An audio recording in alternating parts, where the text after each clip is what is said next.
perkenalkan nama saya Wulandari Tirestuti Elo, NIM 2319024, Program Studi Pendidikan Biologi Universitas Kristen Wirawacana Sumba. Pada video kali ini, saya akan membahas tentang yang pertama, menjelaskan tentang siklus hidup sel secara umum.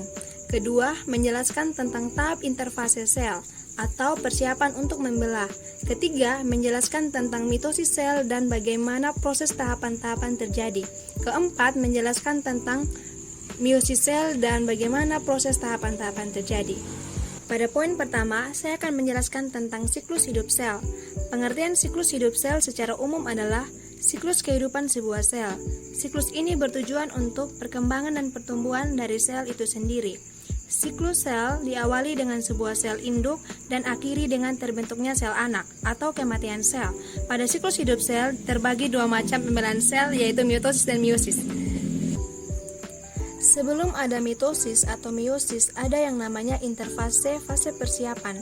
Interfase sel adalah proses persiapan dan penemuan energi sebelum pembelahan sel nukleus dan nukleolus tampak jelas, tetapi kromosom masih berupa benang-benang kromatin. Pada interfase sel terbagi atas 3 tahap. Yang pertama, fase G1, yaitu fase pertumbuhan dan pengembangan sel.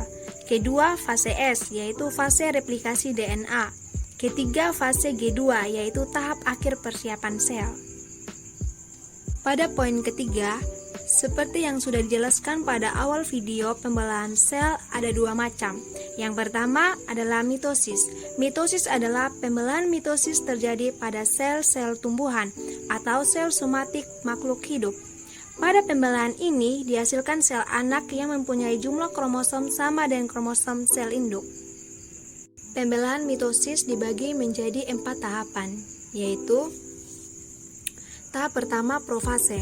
Pecahnya selubung inti menyebabkan mikrotubula yang terjadi berada di luar inti dapat memasuki daerah inti akhir.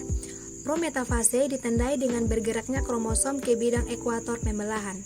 Tahap kedua metafase. Pada tahap metafase diawali dengan pengaturan letak dan arah kromosom oleh mikrotubula kinetokor, sehingga setiap kromosom menghadap kutub masing-masing. Selanjutnya, mikrotubula kinetokor mengarahkan kromosom ke bidang ekuator. Kromosom tertata di tengah bidang ekuator karena adanya gaya tarik yang sama dari masing-masing kutub pembelahan.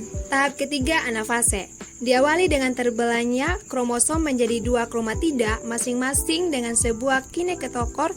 Kromatida tersebut akan bergerak ke arah kutub pembelahan masing-masing.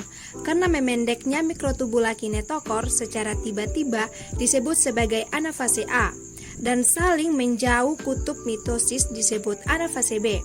Setelah kromatida tersebut berkumpul di kutub pembelahan masing-masing, karyokinesis akan memasuki telofase. Tahap keempat, telofase. Telofase diawali dengan terikatnya kembali selubung nukleolus di sekeliling tiap kelompok kromosom baru. Mikrotubula kinetokor menghilang tetapi mikrotubula kutub masih tetap ada. Telofase akan mengakhiri serangkaian proses panjang karyokinesis. Poin keempat, pembelahan meiosis sel. Meiosis sel adalah pembelahan reduksi karena menghasilkan keturunan dengan jumlah kromosom separuh dari kromosom induknya.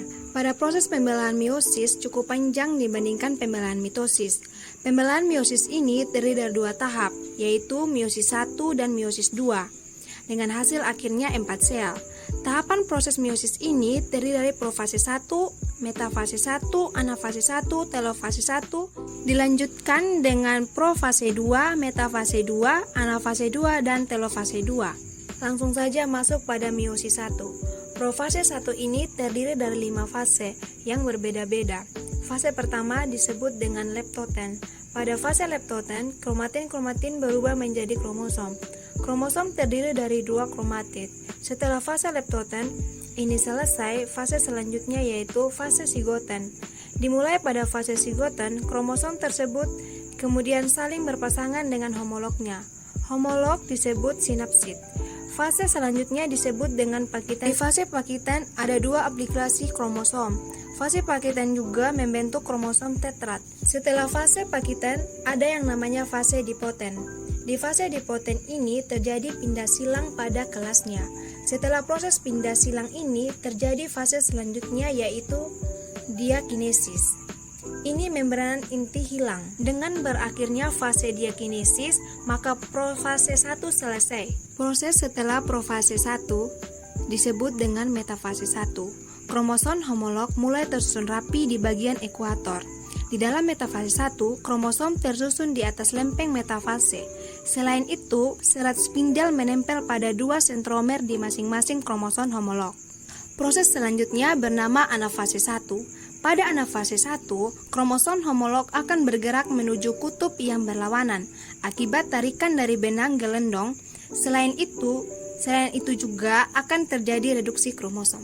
Proses selanjutnya setelah anafase ialah telofase 1, di mana jalan membran inti mulai terbentuk kembali dan terjadi yang disebut dengan sitokinesis. Sitokinesis merupakan kondisi ketika sitoplasma dari satu eukariotik sel membelah menjadi 2 sel anak. Setelah proses meiosis 1 selesai, masuklah ke meiosis 2. Di antaranya, profase 2. Pada tahap profase 2 ini, sentromer membelah menjadi 2 sentriol yang akan bergerak ke kutub sel yang berlawanan. Kemudian, kromosom akan mulai memendek dan menebal serta membran inti sel mulai menghilang. Akan tetapi, pada tahap ini pula mulai terbentuk benang-benang spindel. Benang-benang spindel ini adalah bagian kromosom yang berfungsi menggerakkan kromosom pada saat sel mulai membelah. Metafase 2. Di fase metafase 2 ini, kromosom mulai tersusun rapi pada bidang ekuator. Mulai tersusun benang-benang spindel yang salah satu ujungnya melekat pada sentromer, sedangkan ujung lainnya melekat pada kutub pembelahan yang arahnya berlawanan. Anafase 2. Proses selanjutnya bernama anafase 2. Pada anafase 2 terjadi perpisahan kromatid dengan cara ditarik menuju kutub yang berlawanan. Telofase 2. Wah, sekarang kita sudah sampai di fase akhir nih. Fase terakhir ini yang namanya telofase 2. Pada telofase 2, benang-benang spindel menghilang dan membran inti mulai terlihat. Pada fase ini juga terjadi proses yang namanya sitokinesis atau pembelahan sitoplasma. Jadi, kesimpulannya pada tahap akhir ini hasilnya 4 sel anak. Berikut merupakan gambar dari meiosis 1 dan meiosis 2.